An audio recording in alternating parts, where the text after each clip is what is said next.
약간 본능에 가까운 유불리만 있군요. 인권연대는 정부나 기업의 지원을 사양하고 오로지 시민의 참여로만 운영하는 100% 순도의 민간 인권단체입니다.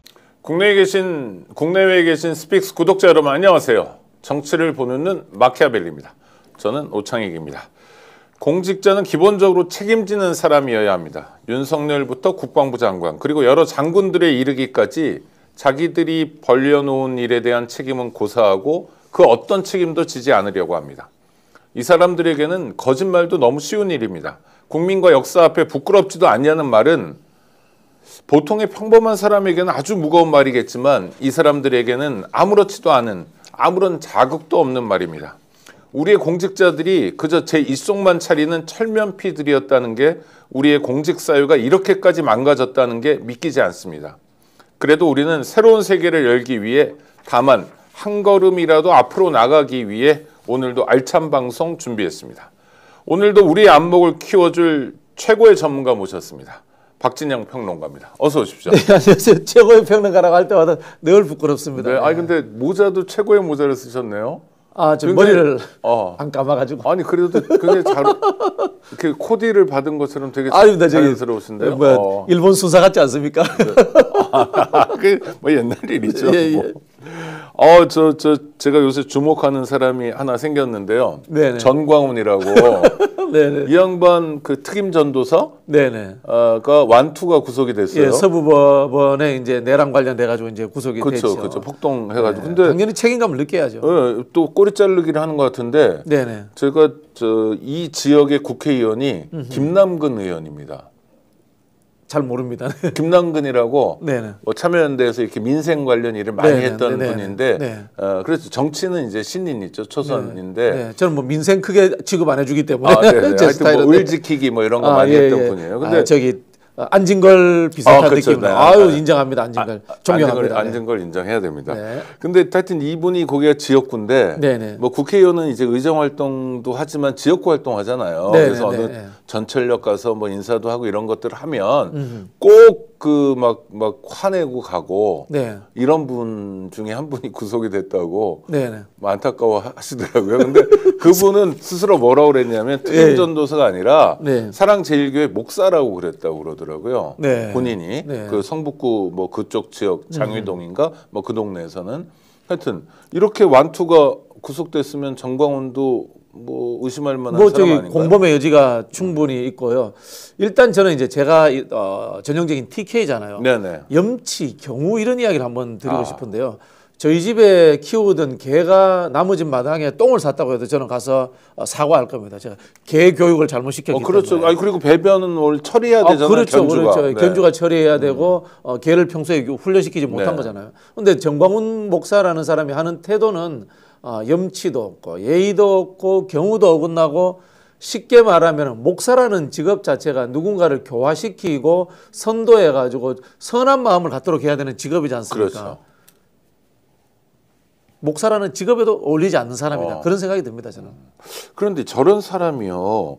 그래도 뭐 등록교인이 10,000명이라고 그러고 사랑제일교회 네. 실제로 그 정도인지 모르지만 그리고 일정하게 세는 있어요. 네. 그리고 광화문에 매주 뭐 자기가 전세 낸 것처럼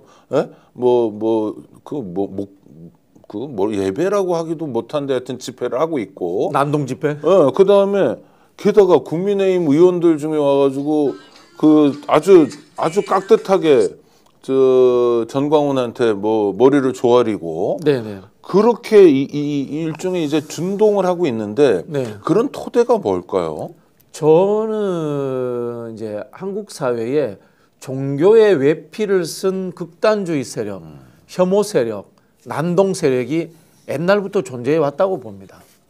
이른바 이제 종교 외피론이죠. 네. 금방 말씀드린 것처럼 종교라는 것이 뭐 자국의 내세의 안녕이라든가 현세에서의 삶의 안정 이런 것들을 추구하고 평화를 추구하지 않습니까? 그렇죠. 예수님이 뭡니까? 사랑 아닙니까? 사랑의 예수님이. 실천이죠. 사랑의 종교는 실천이잖아요. 기본. 예. 근데 이분들이 하는 것은 증오를 가르치고 있어요.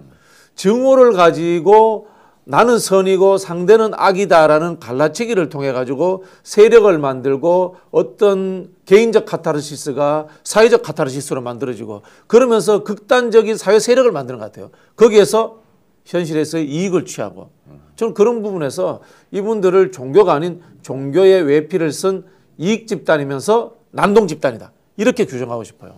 겉은 바삭하고 네. 속은 촉촉한 것처럼. 촉촉은 아니고 아니 그러니까 예를 속은 들어 칙칙.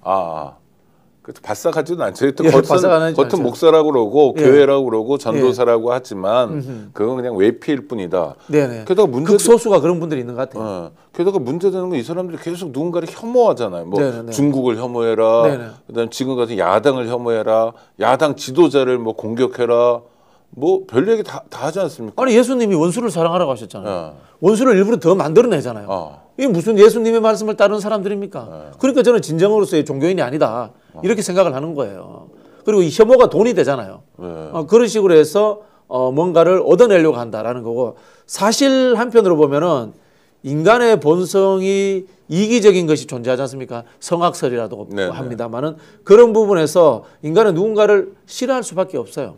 그런 부분들이 존재합니다. 그런데 그거를 종교라는 형식으로서 안으려고 하고 사실은 민주주의라고 하는 것 제도적인 것들도 그런 극단적인 싸움을 말려내고 적절히 배분하기 위해서 우리가 정치 제도가 필요한 거거든요. 그렇죠. 그래서 제가 봤을 때 이 사람들은 첫 번째 종교인으로서의 기본 자질이 안 돼 있고 두 번째 민주 시민으로서의 기본 자질이 안 되는 겁니다. 그래서 사회 난동 세력인 거고 극우도 아니고 극자도 아니고 제가 보기에는 개인의 이익을 바라는 것들이 집합된 반체제 세력이다. 저는 이렇게 보여집니다. 반체제 세력. 네네. 맞는 것 같아요. 그럼 이 반체제 세력은 어떻게 해야 됩니까? 국가보안법으로 다스려야죠. 저는 진짜 그렇게 사실 생각해요. 국가안보를 해치게 되면 국가보안법 대상이라고 생각합니다. 지금 저 정확히 얘기해요. 지금 국가안보를 북한이 해치는 게 아니라 전광훈 일당이 해치고 있어요. 그렇죠. 네네.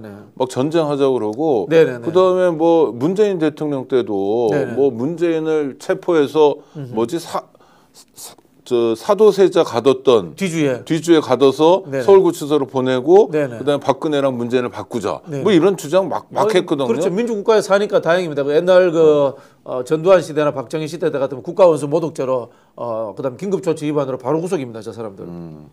하여튼 전광훈은 뭐 형사처벌을 해가지고 문제를 풀어야 될 것 같고요.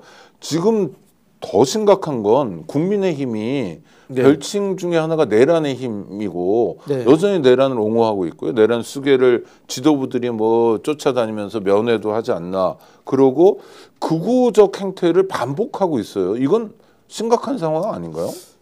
저는 국민의힘은 이제 역사적으로 망해야 할 정당이다. 이미 망했어야 되는데 안 망하고 있어서 문제다. 이런 생각을 가지고 있습니다.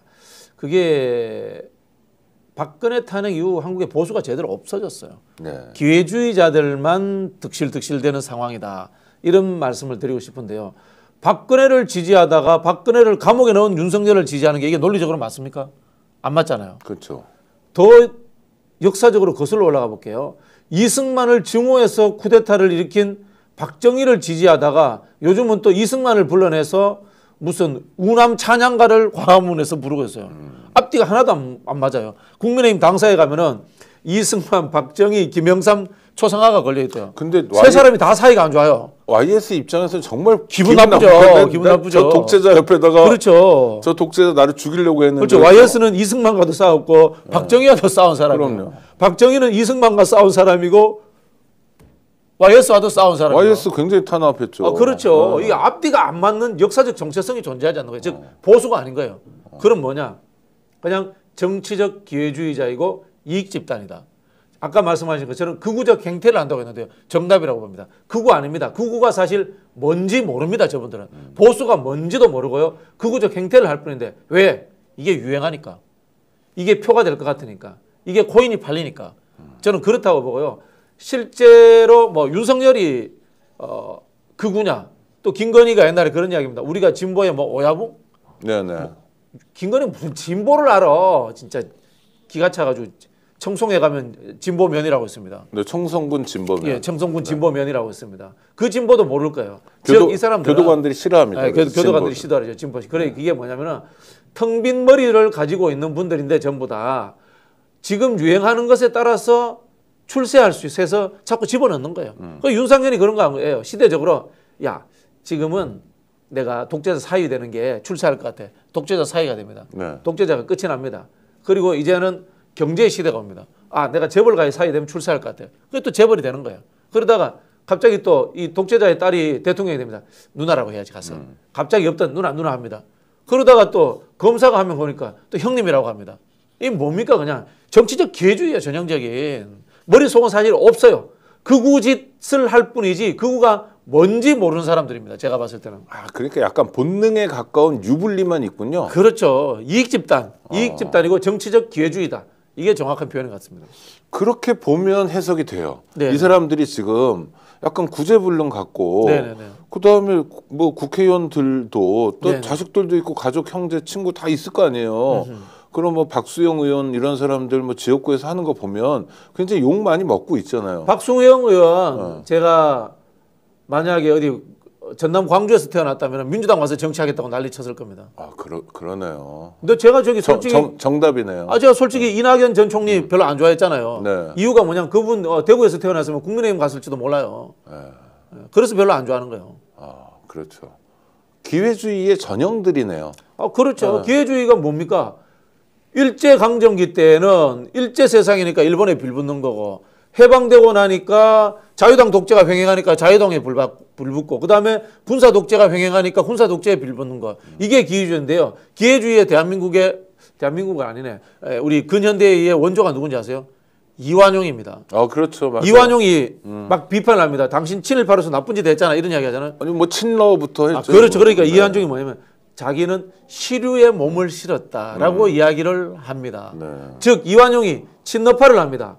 그다음에 그거 아세요? 독립협회를 만든 사람 중에 하나가 이완용이에요. 지금 우리 서대문에 있는 독립문 만드는데 이완용이 큰 기여를 합니다. 네. 그러다가 또 친미파가 됩니다.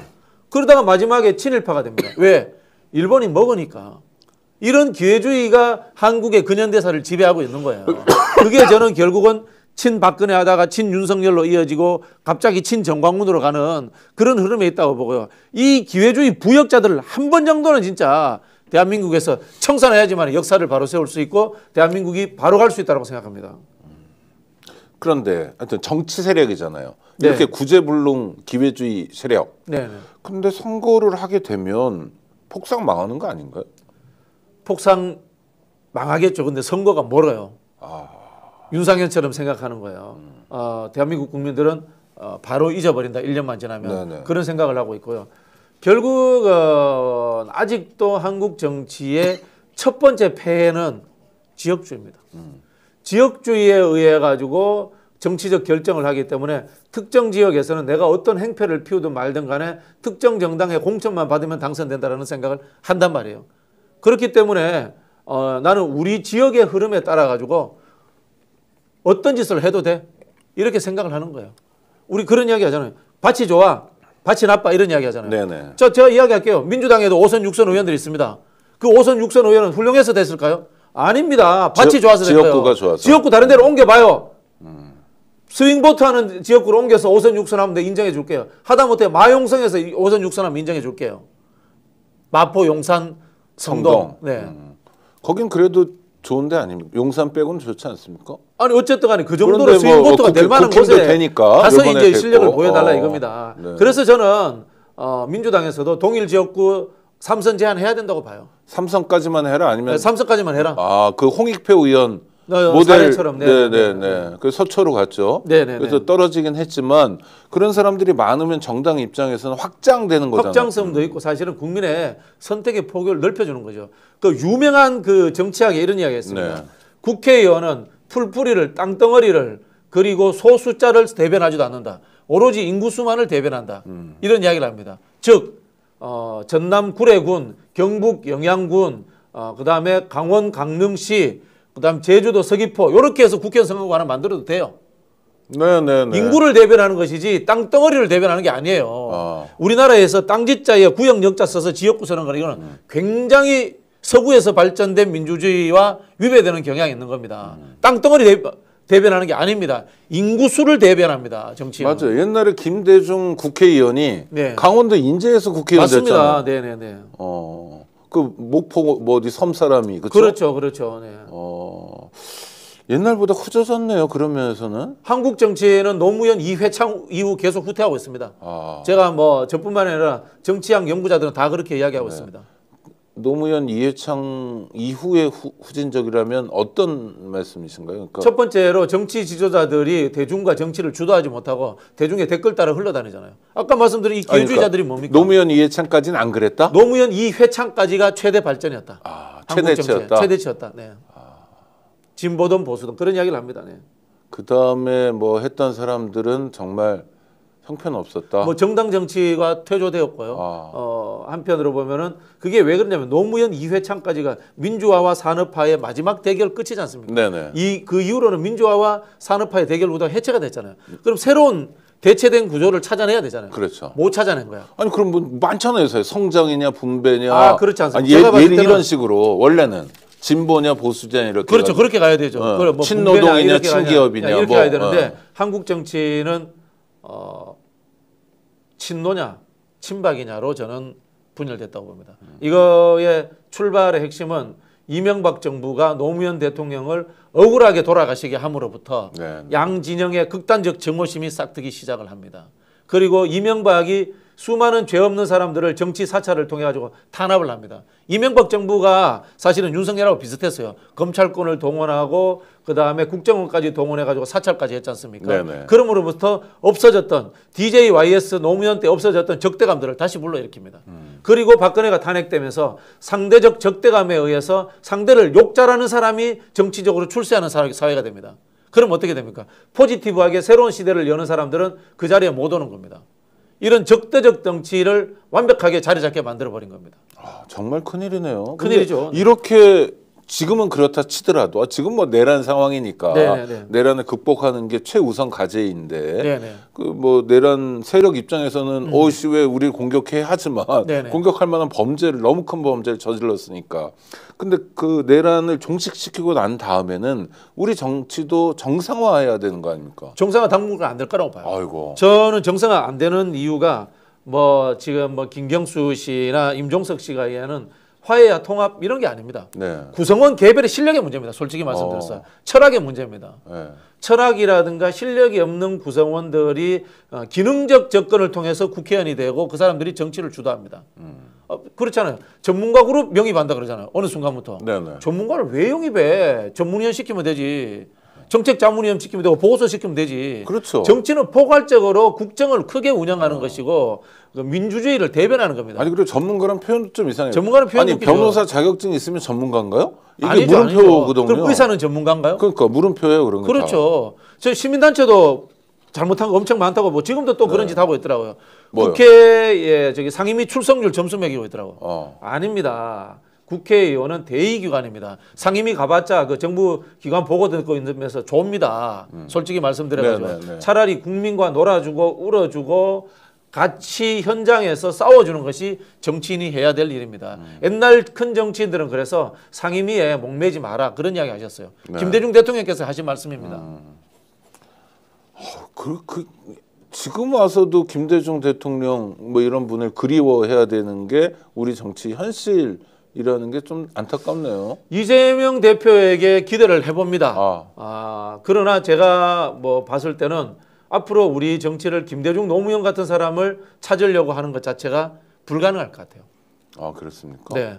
그 뭐 인품, 역량 이러면 인품, 아니면 역량, 또 시대 정신을 보는 그 안목이라든가 자신에 대한 희생 이런 부분에서 저는 없을 것 같아요.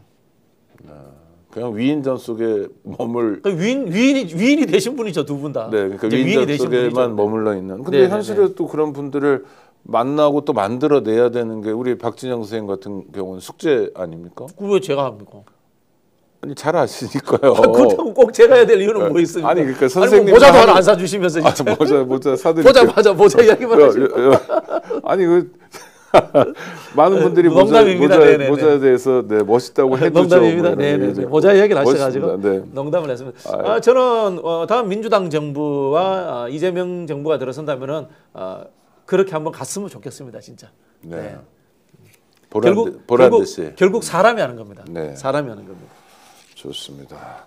하여튼 사람들은 뭐 지금도 뭐 계속 저 헌법재판소에서 탄핵 심판하고 있고 형사재판 네. 곧 열릴 거고 국회에서 국정조사를 하고 있는데도 불구하고 윤석열이 뭔 이상한 소리 하나에도 관심은 있지만 그거보다 실제로 지금 관심은 대선으로 많이 움직인 게 아닌가 싶은데 박수님. 맞습니다. 그 정치를 익스펙테이션 게임이라고 합니다. 아 이거 경상도 사투리로 영어를 한다고 남들이 그 네. 조롱을 하더라고요. 이게 기대 게임, 예측 게임이라고 합니다. 네. 정치를. 그래서 우리 대한민국 유권자들도 재밌게 표현하면 다 대통령병 환자입니다. 늘 한 발 앞서갑니다. 네, 오늘 대통령 선거 끝나고 누구를 뽑았잖아요. 네. 그럼 자기 대통령은 누구 될까? 이렇게 또 기대를 하고 예측을 합니다. 뽑자마자. 뽑자마자 그렇죠. 취임도 안 했는데. 그리고 바로 저기 언론사에서 여론조사 돌립니다. 다음 대통령은 누가 될까요? 이런 거 뽑거든요. 그게 왜냐면요. 정치라는 것이 우리 사회의 이른바 결정체입니다. 네. 모든 경제, 사회, 문화를 결정하는 최종 결정체입니다. 즉 권력 노름이잖아요. 나쁘게 표현하면 네네. 그것들에 있어서의 중요성을 우리 모든 국민이 알고 있습니다. 그리고 역사 속에서 정치가 가장 재미있는 어른들의 예측 게임 유희라는 것을 이미 인지하고 있는 거예요. 그러다 보니까 늘 앞서가서 다음에 무슨 일이 일어날까 이렇게 예측을 하는 것을 좋아하고요. 그래서 또 이제 저 같은 정치 평론가들이 힘든 게 자꾸 뭐 예언하라고 이야기해요. 네네. 저는 예언가가 아니거든요. 예언가가 아닌데 자꾸 저거 그래도 질문은 자꾸 어떻게 될까요? 어떻게 될까요?라는 질문을 저부터도 하게 되더라고요. 그렇죠. 그런데 거기에 대해서 정치 평론가들을 잘 보셔야 되는데 한 세 가지 유형이 있어요. 네네. 네 가지 유형이 있습니다. 이거 구독자 여러분 잘 봐주십시오. 네 첫 가지 번째 유형. 그 정치 평론가의 유형입니다. 이 주사위를 굴리거나 네. 쌀알을 뿌립니다. 유나무개가 하듯이 예, 예. 젊게. 예, 도사 네, 이렇게 네, 뭐 네. 있죠. 부채도사, 네. 부채도사 그다음에 봉도사, 또 우리 털도사도 있으시고요. 네. 이거 저기 악의적인 거 아닙니다. 재미로 하는 이야기입니다. 네. 도사들이 있습니다. 도사들이 있고요. 두 번째가 뭐가 있냐면은 여론조사하는 사람들이 있습니다. 네. 여론조사하는 사람들이 하는 거 들어볼 만합니다. 상당히 의미 있고 들어볼 만합니다. 세 번째, 경험치에 의해서 프레임을 이해하는 사람들이 있습니다. 네. 대표적으로 예를 들게요. 박성민, 민규에 가는 박성민 씨 이야기 충분히 들어갈 만합니다. 머릿속에 수많은 선거의 경험들이 프레임으로서 기억되어 있습니다. 양자구도, 삼자구도, 진보, 보수, 중도구도, 다자구도, 그다음에 보수에서 후보가 갈라졌을 때, 진보에서 후보가 갈라졌을 때 어떤 결과가 나고 하는 그런 이 구도에 대한 이해도가 있는 사람이 있습니다. 네. 근데 이분은 좀 되게 보수적이시더라고요. 과거 이 사람도 진보에서 출발했습니다. 대부분의 정치 평론가들이 진보에서 출발해서 보수를 합니다. 네 번째는 뭔가 하면은 사회학 공부에서 계급 계층 조사에 대한 이해도가 있는 분들이 있습니다. 예를 들자면 이런 정책을 쓰면은 노동자 계층은 표를 주기도 하고 반도체 정책을 쓰는데 52시간 노동 문제에 대해서 오히려 중도층이라든가 전문가 계층들은 민주당을 찍어줄 수 있는데 여기에 위기를 느낀 전통적 노동자 계층은 민주당에 대해서 반감을 가질 수 있다. 이렇게 하면서 공부한 사람들입니다. 그런 사람들이 있는데 제가 봤을 때는 요거 한 가지는 안 되고 이 네 가지 중에 최소한 세 가지를 갖춘 사람은 제대로 된 평론가다라고 저는 생각을 합니다. 이걸 다 갖춰야 된다고요? 다 갖춰야 된다고 봅니다. 그래서 제가 젊게 빼고는 다 갖춰야 되겠네요. 젊게도 그 직관이거든요. 직관과 통찰력이거든요. 그렇습니다. 예를 들자면은 우리 이 스픽스의 정교한 대표가 저런 부분에 좀 젊게 능합니까? 잘 맞춰요. 통찰력이 있는 것 같아요.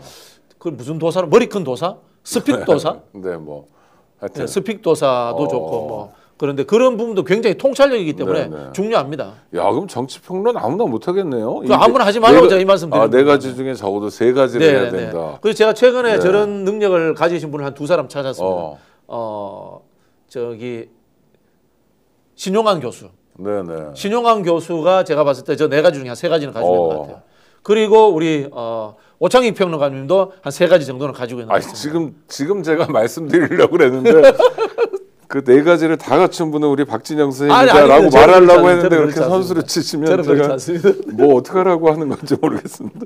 구독자들이 욕합니다. 짜고 친다고요. 네, 하여튼 그렇죠. 경험, 플레임 뭐 이렇게 그러니까 저는 마키아벨리를 자꾸 제가 정치를 보는 눈이라고 소개하고 싶은 게 안목이 되게 중요한 거거든요. 그러니까 여기에서 당장 유불리가 아니라 세 가지를 정말 100점을 갖고 있는데 통찰력 마이너스 100인 평론가가 한 분 있습니다. 평론가라고 보기는 어려운데 저 형님 유시민 장관 뭘 이야기하면 다 틀려 나중에는. 알겠습니다. 그럼 우리 박진영 평론가의 통찰력을 한번 보죠. 저도 통찰력 별로 없습니다. 국민의힘 후보 김문수가 되는 겁니까? 지금 여론조사로는 상당히 세게 앞질러 가고 있잖아요. 잘 모르겠습니다. 될 것 같아요. 아. 근데 제가 들은 이야기들은 네. 국민의힘의 범주류들은 그냥 오세훈으로 이미 합의를 봐놨다라고 저는 듣고 있거든요. 네. 오세훈이 확장성도 좋고 그다음에 탄핵으로부터 좀 자유로워요. 네네. 네. 그리고 또 상대적으로 다양한 연결고리들과 연결이 잘 돼 있어요. 제가 늘 지금 경계하는 최상목, 한덕수, 이창용이라는 기재부 관료들과도 가까워요. 그리고 한동훈과 연대설도 나오고 있어요. 네. 그다음에 홍준표하고도 또 가까워요. 이준석하고도 가까워요. 그래서 상당히 이 연결고리의 중심에 오세훈이 있어요. 그리고 오세훈은 본인이 직할하는 떡을 하나 가지고 있어요. 서울시장 자리. 네네. 내가 대선 나가면서 나하고 한동훈하고 연대가 되면은 한동훈 네가 다음 서울시장 나가. 내가 나갈 자리 이준석 네가 나와도 돼. 이렇게 이야기할 수도 있는 거고. 네네. 그래서 상당히 이 교집합이 많기 때문에 민주당 입장에서는 위험 요소를 가지고 있는 사람입니다. 그리고 또 오세훈 뒤에 그 늙은 그 구묘가 계시잖아요. 누구요? 김, 네, 수한무, 거북이와 두루미, 네. 못 알아듣겠어요. 저 있지 않습니까? 언론에 나오는 분? 예. 나이 드신 분, 비대위원장 전문가. 아주 많이 드신 분? 예. 그분이 뭐 그런 능력이 있으신가요? 그분이 제가 알기로는 이준석 대표의 할아버지잖아요. 네네네. 이준석 대표의 할배고, 그렇죠. 그다음에 요즘은 한동훈의 삼촌이 되려고 하고 있고, 네. 원래 오세훈의 아버지 아니었습니까? 서울시장 될 때 이분이 뒤에서 다 컨트롤했잖아요. 네. 예, 그리고 그때 이준석도 도왔고, 근데 한동훈도 지금 찾아가고 이런 식의 어떤 흐름을 만들고 있는 것 같아요 지금. 근데 오세훈의 장점을 쭉 열거해 주셨는데 네. 결정적인 단점이 저는 보이는데 네. 인기가 없잖아요. 그게 자기 발광체가 못 되는 거예요. 그 이념이 없는 사람. 이 사람도 맑고 투명한 머리를 가지신 분이에요. 옛날에 저기 뭐 정수기 광고도 했습니다만 정수기처럼 머릿속이 맑고 투명합니다. 네네. 방송 진행하면서 그냥 이미지 그렇죠. 깨끗한 진보도 아니고 보수도 아니고 네네. 그냥 출세역 그리고 출세역을 포장하는 이미지만 있는 분이에요. 네. 그 저는 사실은 오세훈 같은 사람을 중도 보수라고 얘기하는데 보수 아니라고 봐요. 보수 아니고 그냥 정치적인 출세욕이 강한 기회주의자다. 이렇게 보고 이런 사람들은 원래는 정치하면 안 돼요. 네네. 이준석도 마찬가지고 한동훈도 마찬가지고 안철수도 마찬가지고 좀 그런 사람들을 안 좋아합니다. 그런 사람들은 그냥 영리 활동, 돈 버는 일 하면 그렇죠. 영리 활동하는 게 맞죠. 만약 자기가 감각이 있다면 네네. 무슨 뭐 식당을 하거나 이런 걸 해서 돈을 많이 벌어가면 네. 국민의힘의 보수 정도 이야기하면은 김무성 보수인 것 같고 지금 정치 그만뒀지만 부산시장에 있던 서병수 그다음에 서병수가 현역 의원 아닙니까? 현역 의원은 아닙니다. 서병수 의원의 동생 서범수가 의원이에요. 아니 그 형제가 저 국회의원 서병수 의원은 지금 아니고 그런가요? 뭐 네. 김태호, 네네. 김태호, 주호영, 뭐 네. 유승민 이 정도는 보수인 것 같아요. 보수가 뭔지 어렴풋하게나마 알고 계시는 분들. 근데 이런 사람들이 이번 내란 사태에서 네. 한마디도 안 했잖아요. 그 내란이 싫은 거죠. 내란이 싫은 거죠. 그러니까 싫다는 얘기를 해야 되는 거 아닙니까? 근데 지역적 특성 때문에 또 치고 나가지는 못하는 거죠. 가만히 있는 거죠. 사실 가만히 있는 거로 자기 역할을 한다? 네, 이게 이분들도 네. 어떻게 보면 기회주의적이다라는 비판을 받을 수 있는데 제가 이분들에 대한 정보를 들은 게 있어서 그래요. 탄핵 찬성할 때 국민의힘 쪽에서 누가 찍어줬을까? 많은 분들은 한동훈계가 찍었다고 하는데 네네. 한동훈계 1명, 2명밖에 안 됩니다. 그러면은 그게 그때 12표가 더 나왔나요? 204. 예, 12표가 더 나왔잖아요. 네. 그 12표 중에서 이른바 영남 보수 중진들이 찍었다는 소문이 많이 돌았습니다. 아니 12표가 아니라 8에다 사니까 맞네. 12표네요. 네네네. 12표. 그럴 가능성도 있다. 네네네. 제가 직접 그쪽에서 이야기를 들었습니다. 네네. 그러니까 오세훈과 김문수가 지금 경쟁을 하는 구도고 나머지 후보군들은 홍준표 등은 그냥 밥에 나오는 반찬 정도 수준이 되는 건가요? 지금 김문수 때문에 제일 손해 본 사람이 홍준표죠. 네네. 그 원래 홍준표 씨가 하던 행동이잖아요. 김문수가 해버리니까 네.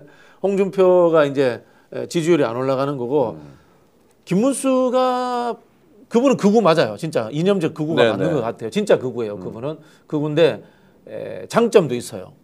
예를 들자면은 지난번에 그 국회에서 서영교 의원이 국무위원들 전원 일어나서 사과하라고 했을 때 안 일어났잖아요. 그랬죠. 그게 반대쪽에서 보면 굉장히 절도 있는 행동이에요. 네. 또 최근에 어떤 일이 있었냐면은 대선 출마합니까 이러니까 자기도 출마하고 싶죠. 벌써 어디 뭐 사무실 차렸다는 소문도 나잖아요. 네네. 근데 나는 대선에 출마하지 않는다. 왜? 윤석열이 탄핵되지 않을 것이기 때문에. 이렇게 이야기합니다. 그럼 탄핵되면 출마하겠다는 그렇죠. 거네요. 예, 강직해 보이잖아요. 똑똑하네. 네, 강직해 보이잖아요. 네. 결국은 누가 될까요? 모르겠습니다. 아. 모르겠는데 김문수 되었으면 좋겠습니다. 우리 고향 선배기도 하고. 네. 김문수 돼서 한 24% 득표했으면 좋겠습니다. 네, 홍준표가 24%인가 네네네. 받았던 것처럼 네네네. 제2의 홍준표. 네. 어제 제가 라디오 방송을 듣다가 조금 화도 나고 그래서 오늘 박진영 선생님한테 좀 여쭤보고 싶은 게 김경수 씨가 어제 라디오 방송에 나왔어요. 네네. 그래서 뭐 여러 가지 얘기를 하는데 굉장히 긴 시간 인터뷰를 했는데 네. 일단 말을 듣고 무슨 말을 하는지 잘 알아듣기가 어려웠어요. 아, 독일에 오래 가 계셔가지고 한국말을 잠시 잊어버리셨나 봐요. 아니 한국말은 한국말인데 네네.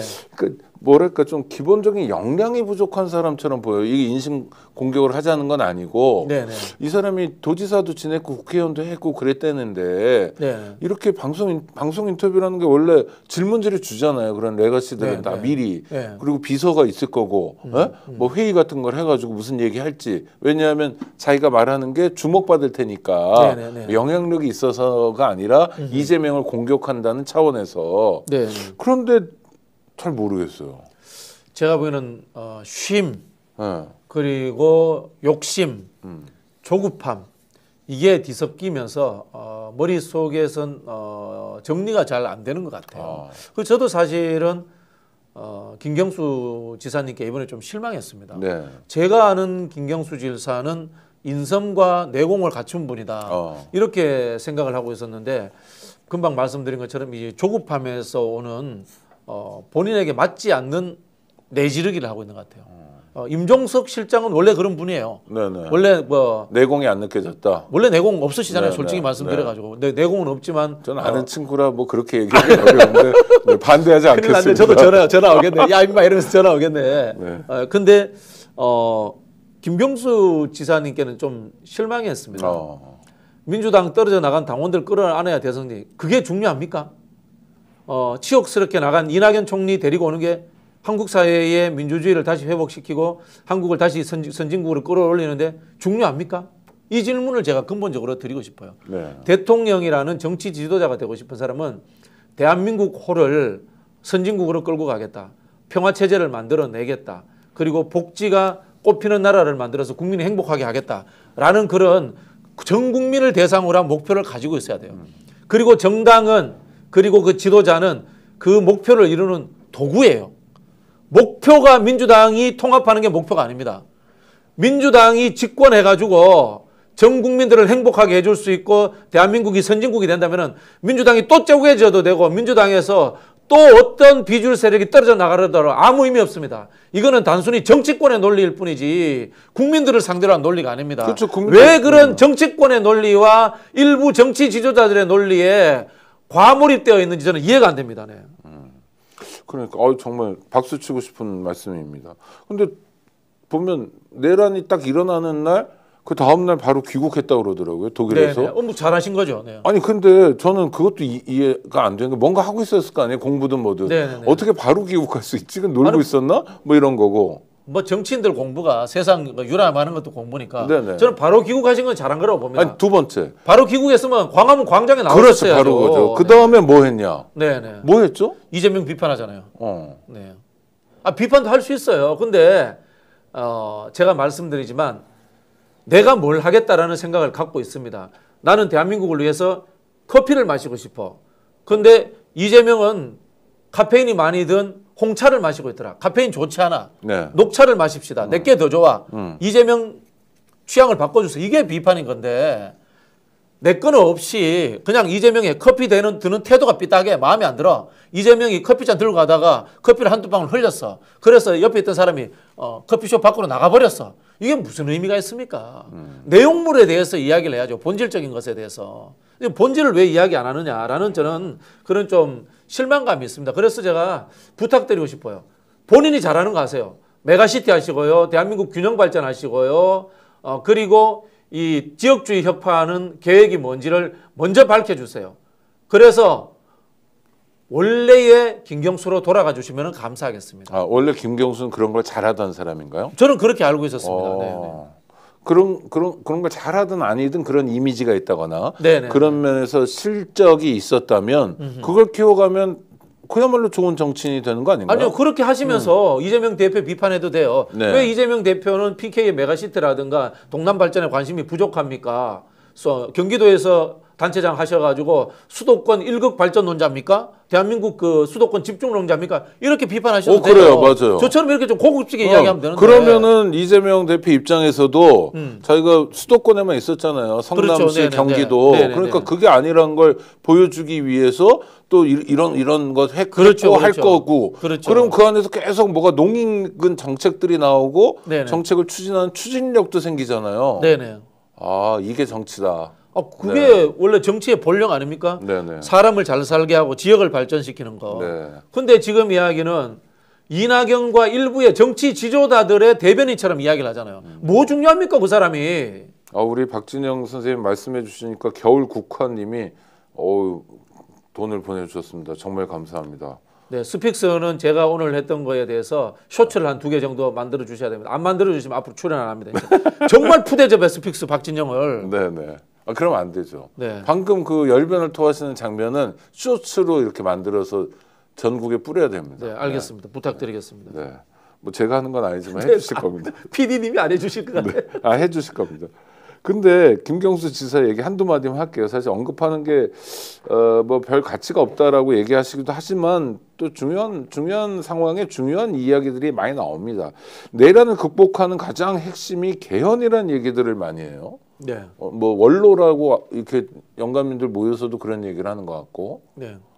김경수 씨도 개헌을 얘기하고 이재명 대표에게 개헌에 나서달라 이런 얘기를 합니다. 네. 이건 어떤 뜻인가요? 제가 반말쓰면 안 되는데 한번 쓸게요. 니들이 개헌을 알아? 개맛이 아니라 개헌을 알아. 네, 니들이 개헌을 알아? 네네. 네. 제가 2004년도에 당의 열린정책연구원이라는 곳에서 이제 정당밥을 먹기 시작했습니다. 네네. 당 연구원이죠. 요즘에 이제 민주연구원 전신인데 그때부터 개헌 TF 실무 간사를 했습니다. 네네. 네, 굉장히 개헌 TF의 일을 오래 했는데요. 우리나라에 지금 개헌 절차법조차 제대로 만들어지지 않은 상황입니다. 즉 윤석열 탄핵되고 2개월 내에 개헌 자체가 불가능합니다. 네. 뭐 그러니까 그런 얘기를 하면 네. 내년 지방선거 때 개헌하자. 그 내년 지방선거 때 하면 돼요. 그건 뭐 저 동의하겠습니다. 다만 대통령 선거를 먼저 치르고 이 전국을 수습한 이후에 다음 대통령이 주도하는 개헌으로 가는 것이 저는 맞다. 이렇게 말씀을 드리겠습니다. 네. 그리고 또 뭐 어떤 분들이 개헌에 개헌법을 없애자 뭐 이런 이야기들을 하시더라고요. 그거는 뭐 작은 것 중에 하나입니다. 작은 것 중에 하나고 이 권력 구조의 문제라든가 지방 소멸의 문제 이런 것들까지 포괄적으로 할 수 있는 개헌들이 준비되어야 된다. 이 말씀을 드리고 싶고요. 그다음에 또 하나는 우리 20세기형 이 국가 구조를 넘어서기 위해서라는 국민이라는 단어를 좀 어떻게든 좀 해결했으면 좋겠어요. 좀 국민이 너무 싫어요. 뭐 사람으로 가면 제일 좋죠. 저는 국민이 진짜 싫어요. 네. 저는 국민 이전의 사람이거든요. 그러니까. 네. 아니 그래서 그런 지금 박 선생님 말씀하신 그런 내용, 그러니까 내용 있는 개헌을 하면 저도 정말 찬성이고 네네. 기본권 조항도 10조부터 37조까지인데 너무 짧거든요. 짧죠. 네네. 그래서 사실 많이 늘려야 돼요. 네네. 그리고 용어 안 맞는 것도 많아요. 뭐 신체 장애자, 네네. 정신장애, 지적장애 이런 거 다 빼버리고 그렇죠. 우리 네. 시대가 87년에 한계가 있으니까 네네. 그런 개헌이면 저도 환영하고 박수치고 뭐 지혜도 보태고 싶은데 네. 지금 다 그냥 대통령 뭐 4년 중임 뭐 이런 얘기밖에 안 하잖아요. 그 지금 개헌을 어떻게 해요? 제가 알기로는 현실적으로 불가능한 걸로 알고 근데 있습니다. 왜 자꾸 개헌에 대해서 떠드는 거예요? 일단 뭐 판을 한번 흔들어 보자 이런 생각도 있는 거고 뭐 그 중에는 실제로 개헌의 중요성에 대해서 인식하는 분들도 있을 것 같아요. 네. 그러나 이게 정책과 전략이 막 혼돈되어 가지고 정쟁의 요소로 지금 다가오는 것 같습니다. 제가 봤을 때는. 저는 오히려 이 개헌 이분들은 대선이라든가 정치 현장에 출마하지 마시고 개헌 국민운동본부 만들어가지고 개헌 합의안을 만드세요. 합의안은 사실 다 국회에도 만들어놨고 문재인 정부도 네, 만들고 네, 시민단체 거도 네. 있고 충분히 있습니다. 그거 가지고 몇 개의 이제 최소 공약수를 정해가지고 대선 후보들에게 사인을 받는 것이 어떤가, 협약을 하는 것이 어떤가 이런 제가 생각이 듭니다. 네. 손혜원 TV님. 손혜원 의원님이신 모양이네요. 아이고 의원님 감사합니다. 네. 그러니까 그분 아닌가요? 네, 근데 의원님 진짜 이렇게 해주시면은 이거는 네. 스픽스 정교한 사장만 좋은 일 됩니다. 큰 감사합니다, 의원님. 돈을 네. 보내주셨습니다. 감사합니다. 야, 사실 방송에서 직접 말씀하셔야 될 분이신데 이렇게 네 좋습니다. 뭐 사연도 쓰셨네요. 박진영님을 응원합니다. 감사합니다. 좋은 말씀하시니까 응원이 들어오네요. 그 제주는 박진영이 넘고 저기 고문 전교환이다 이런 뜻인가요? 아니 곰이 되는 거죠. 아, 곰이 되는 거니까. 돈은 떼놈이 버는 거니까. 갑자기 곰이 되셨습니다. 그러면 하나만 진짜 마지막입니다. 김경수 씨 얘기. 이낙연 씨 등 그렇게 나간 사람들 네.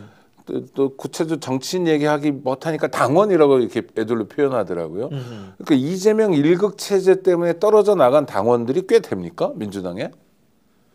잘 모르겠다. 지금 당원이 워낙 많아가지고 옛날보다. 그 옛날 그 때문에 는 거 아닙니까? 저는 몇 배가 늘었죠. 당 밖에 있어서 전혀 모르지만 늘었죠. 이재명 대표 때문에 민주당원이 증가한 거 아닌가요? 늘었죠. 그걸 뭐 나가라고 하는 것 자체가 말이 안 되잖아요. 그러면 이거 아닙니까? 민주당은 이거 쿼터제 하듯이 이재명 지지자 30%, 박진영 지지자 30%, 호창인 지지자 30% 이게 말이 됩니까? 민주당을 좋아하고 하고 싶은 사람은 다 들어오는 거죠. 당헌 당규에 찬성을 하고 그다음에 강령적 목표를 가지고 한국 정치를 바꾸겠다는 생각을 가진 사람들은 다 들어오는 거죠. 또 하나는 뭐 이재명을 지키자 뭐 이런 네. 사람들도 있을 거고 네네. 윤석열의 독재를 좀 막아야 된다 이런 사람도 네네. 있을 거고 네네. 그 생각을 둘 다 가진 사람도 있을 거고 뭐 네네. 그래서 당원들이 되는 거잖아요. 주변에 제가 보면 돈도 낸다며요 당원은. 그때 이낙연 후보를 지지하는 사람들이 당원으로 많이 들어오시지 그러셨어요. 네. 이게 민주주의라는 게 다수에 의한 지배 아닙니까? 다수파가 이재명을 지지해서 이재명이 경선에서 이겨버리는데 어떡합니까 이걸. 네. 그러면 이른바 이런 거 아닙니까? 이낙연 총리 쪽이 그 당시에 당원을 많이 집어넣던가 아니면 본인이 연설과 정책이라든가 이런 것들을 잘해서 당원들의 신뢰를 얻어서 당원들을 많이 자기 편으로 교화를 시키던가 이런 문제 아니겠습니까? 네. 네. 김부겸, 임종석, 김두관 또 지금 얘기한 김경수 네네. 이런 사람들이 원하는 건 뭡니까? 그러니까 흔드는 건 맞는 것 같은데. 뭐 원해서 이제 본인이 잘 되면 좋겠죠. 본인이 잘 되면 좋겠죠.라는 생각인데. 대선 후보 나가는 네, 대선 건가? 후보를 나오려고 하는 것 같고요. 네, 김경수 씨가 아니면 다 나오는 것 같아요. 다 네네. 나오는 것 같은데 뭐 희망사항은 여러 가지 아까 말씀드린 것처럼 쌀알 굴리고 주사위 굴리는 것처럼 이재명 대표 사법 리스크 때문에 아웃될 거다 이렇게 생각하는 사람도 있을 거고요. 또 한편으로는 이걸 발판으로 해서 차기 당권 또는 뭐 지방선거에 광역시도지사를 가려고 하는 사람도 있을 거고요. 다양하게 존재합니다. 저는 뭐 이분들이 이재명 대표 비판할 수 있다고 봅니다. 네. 예, 비판할 수도 있다고 보고 민주정당에서는 가능하다고 봅니다. 그러나 이재명이 아니라 하다못해 뭐 길 가는 그 정치권의 찌끄러기 나부랭이 박진영을 비판하더라도 이유와 근거를 가지고 서로의 상생을 위해서 비판을 해줬으면 맞아요. 좋겠어요. 뭐 방송하는데 보니까 모자를 이상한 걸 썼어 이런 거를 비판하지 말자는 거죠. 아니 왜냐면 호불호가 많이 갈려요. 모자 멋있어요가 다수긴 한데 네네. 다음부터 쓰지 말라는 분들도 많아서 좋습니다. 그렇죠. 내용 네, 가지고 그래, 비판해야죠. 내용 가지고 비판을 해주셨으면 좋겠어요. 그리고 저는 그 분들도 또 구별을 해요. 네. 그 속에서 뭐 유시민 장관이 그 형님은 보니까 제가 생각하는 것을 늘 앞서서 먼저 생각을 하시더라고요. 굉장히 탁월하신 분이라는 생각이 드는 게 너무 적나라하게 표현을 하시더라고. 네. 임종석 실장은 딴 직업을 찾아봐라. 이렇게 이야기를 하시고 김부겸 총리한테는 책 좀 읽어라 이런 이야기를 하시고 내가 너무 재밌었습니다. 제가 왜 이렇게 웃냐면요. 네. 옛날에 진짜 20년 다 돼가는 것 같아. 저희도 어릴 때고 그분들도 이제 젊은 시절이었는데 김부겸 총리하고 유시민 장관이 두 분 굉장히 친해요. 네네. 어릴 때부터 친한 사이인데 서로 거의 말 엄청 편하게 하시거든요. 편하게 하시는데 그때도 유시민 장관이 면전에서 이런 비슷한 이야기 하시더라고. 공부 좀 하라고. 네, 그 생각이 났을 때 웃었습니다. 김부겸 씨가 옛날에 서점하지 않았나요? 대구에서 좀 그런 기억이 있는 것 같은데. 네, 저희 집이 어릴 때 그 과자빵을 했거든요. 네. 그렇다고 해서 제가 과자를 많이 먹지는 않았습니다. 아 맞구나. 네. 서점 주인이라고 책을 많이 읽는 건 아니다 또는 아닐 수 있다. 네네네. 임종석 씨 다른 직업을 찾는다면 글쎄 뭐 적당한 직업은 잘 모르겠는데 알아서 하겠죠. 뭐 나이도 먹었으니까. 네. 뭐 저기 대북 사업가라든가 뭐.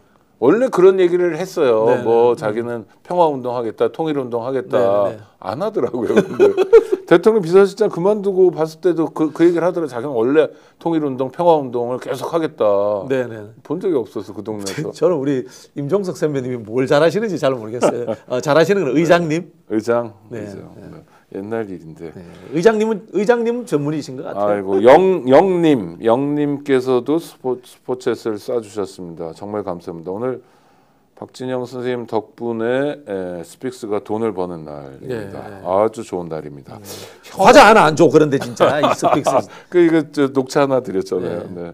현안 하나만. 헌법재판소에서 탄핵 심판은 인용으로 결론이 나겠죠. 네, 그렇게 그리고 봅니다. 많은 평론가들이 하는 얘기가 8명 체제든 9명 체제든 만장일치가 될 거다. 네. 뭐 이런 얘기들을 많이 하는데 또 이렇게 중계되는 거 보면서 걱정하시는 분도 있지만 그건 크게 틀리지 않을 거다. 네. 그런데 최상목 권한대행은 왜 마은혁 재판관, 헌법재판관 임명에 대해서 이렇게 부정적이고 해보자는 태도 저는 윤석열과 권성동 그 권영세로부터 오더를 받았다라고 이렇게 생각을 합니다. 이게 내가 그 사람들을 위해서 끝까지 해줄 수 있는 하나의 방법이다라는 생각을 하고 있고요. 윤석열의 입을 두려워하고 있다 그런 생각이 들고요. 두 번째는 저는 최상목이 그 주변의 사람들과 더불어 정치적 꿈이 있다고 생각합니다. 아까 말씀드린 것처럼 저는 이른바 한덕수, 최상목, 이창용, 또 김땡땡 모씨 등 기재부 라인들, 기재부 라인 정치꾼들. 네, 그쪽에 이 사람들이 이렇게 윤석열의 탄핵 잔당으로 물러나게 되면은 이른바 어디 좋은데 취직도 못해요. 네네네. 그렇지 않습니까? 김현장 가지도 못하고 경제 관련 로펌에 가지도 못하고 대기업에 가지도 못합니다. 그러면은 결국은 이 사람들이 할 수 있는 것은 정치권에 나와서 자신의 명예를 회복해야 되겠다 이런 생각을 할 수밖에 없을 겁니다. 네네. 그럼 어디에 몸담아야 되느냐? 결국 국민의힘인 겁니다. 지금부터 국민의힘에서 정치할 생각으로서 보조를 맞추고 있다. 저는 그렇게 봅니다. 그리고 민주당이 집권하지 못하도록 하는데 내가 천병 역할을 하겠다. 그런 마음을 다진 것 같아요. 그러니까 마은혁 재판관을 나는 끝까지 임명 안 한 김문수처럼 네네. 의지가 경결한 인사다. 그렇죠. 나는 마지막까지 윤석열 정권을 지켰다. 권한대행으로. 그렇죠. 그리고 마은혁 그 재판관에 대해서 사상 검증을 하잖아요. 네. 마은혁을 좌파로 몰면서 보수로 결집시키는 전환점 역할을 내가 제대로 했다. 요걸 이제 인정받고 싶은 거죠. 야, 나쁜 사람이네요. 나쁜 사람이니까 뭐 윤석열 정부에서 저렇게 출세했겠죠. 훌륭한 사람이면 윤석열 정부에 발 들여놨겠습니까? 제가 아는 수많은 보수적인 괜찮은 분들이 윤석열로부터 이른바 장광코를 받고도 안 간 사람들이 많습니다. 그렇습니까? 예, 많습니다. 네. 많습니까? 많습니다. 아주 많습니다. 네. 그건 다행이네요, 그래도. 네네네. 최상목은 저질이다. 그럼 탄핵해야 되겠네요. 탄핵하면 정치적으로는 또 성장하는 거겠네요. 저는 마은혁 재판관 임명을 하지 않는다면 탄핵해야 된다고 봅니다. 첫 번째는 한덕수와의 형평성 문제도 있고요. 네네. 헌법재판소라는 대한민국의 최고 헌법에 대한 해석과 결정 기구의 의견을 무시했기 때문에 직무유기로 무조건 탄핵 사유가 된다고 봅니다. 아니 그러니까 최상목 입장에서는 탄핵이 돼 국회에서 탄핵 소추가 되고 네. 헌법재판소에서 만약 인용이라도 되거나 그러면 네. 그렇다고 공직 진출을 국회의원 같은 선출 공직자는 할 수 있잖아요. 탄핵 때도. 그러면 신나겠네요. 신나죠. 네. 와. 네.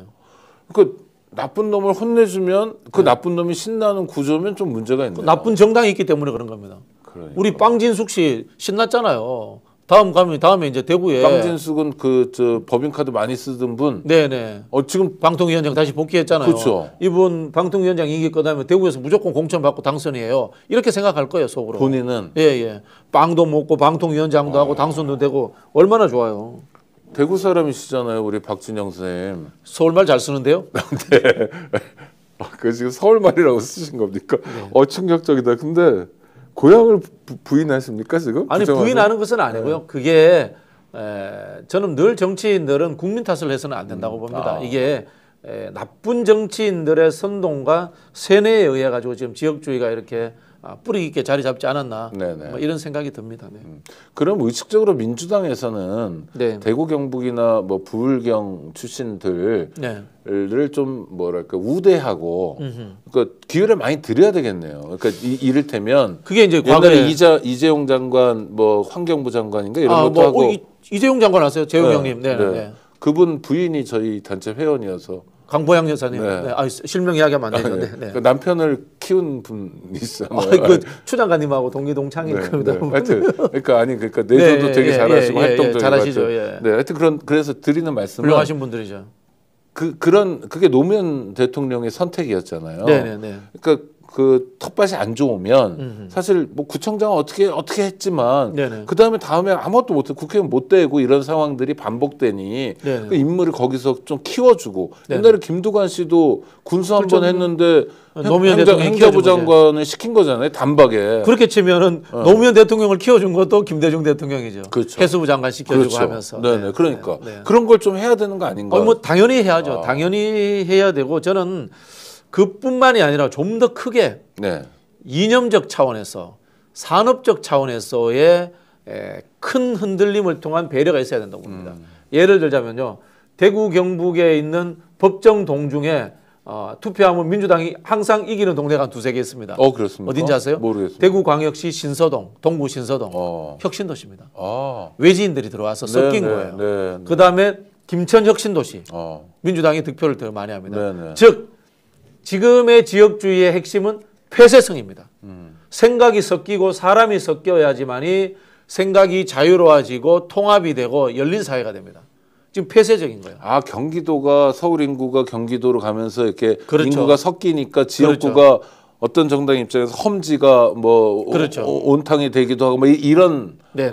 그래서 제가 주장하는 것이 대한민국의 통합 방안은 이낙연을 뭐 복당시키고 있지 않습니까? 누구를 복당시키고 이게 통합이 아니고요. 사람과 생각과 일자리를 섞어라. 그래야지 저는 대한민국이 통합된다고 보고요. 이 정책을 제일 잘하신 분은 노무현 대통령입니다. 김대중 대통령은 그 뿌리를 심으셨고요. 노무현 대통령이 전국에 혁신도시를 만들고 세종시를 만들고 국가균형 발전을 하시면서 사실은 이런 일들을 시작을 하신 겁니다. 단순히 도시를 지어주고 공장을 만드는 것이 아니라 국민통합, 대한민국 어디에 살더라도 고르게 잘 살 수 있는 그런 평등한 나라를 만들겠다는 꿈을 실현하려고 했던 거예요. 이 조그만 나라, 땅덩어리 쪽 작은 나라 아니고 우리가 강대국이라고 하지만 조그만 나라 게다가 분단돼가지고 섬나라에서 뭐 고향이 어디니 가지고 그걸 가지고 따지고 나는 이 고향이니까 저 당이고 저 고향은 요 당이고 이건 정말 다음 정권에서는 없애야 되겠네요. 제가 그래서 무안 향후에도 나가고요. 이제 무안 바깥입니다. 그리고 제주 명예도민입니다. 그러세요? 그리고 광주광역시 투자유치위원을 10년 이상 했습니다. 좋습니다. 그러네요. 그게 답이네요. 사람이 섞인다. 그래야 대한민국이 발전한다. 대구가 뭐 광주도 마찬가지겠습니다. 한 지역으로만 머물러 있으면 고인물 같이 되고 고인물은 썩어버리고 부패하면 그거 누가 마시지도 못하고 이런 지역적 고립을 자초하면 안 된다. 우리 과거에 이제 군사정권 시절에 군의 폐쇄성을 지적을 했지 않습니까? 똑같은 거는 폐쇄되어 있으니까 총 있으니까 총들 가면 나가볼까 이런 생각했던 거 아니에요. 박정희 같은 사람이. 박진영 대구에서 출마하자라고 한국신사분이 써주셨는데 박진영 선생님은 대구가 아니라 광주에서 출마하셔야 되는데 그 시기 광주말 잘해요 제가. 이 논리대로 그 시기 허요 진짜. 알겠습니다. 하여튼 오늘도 함께해 주셔서 감사하고요. 구독자 여러분도 감사합니다. 연일 강추위인데 추위 조심하시고 건강 잘 챙기시기 바랍니다. 구독자 여러분 감사합니다. 박 선생님 고생하셨습니다. 감사합니다.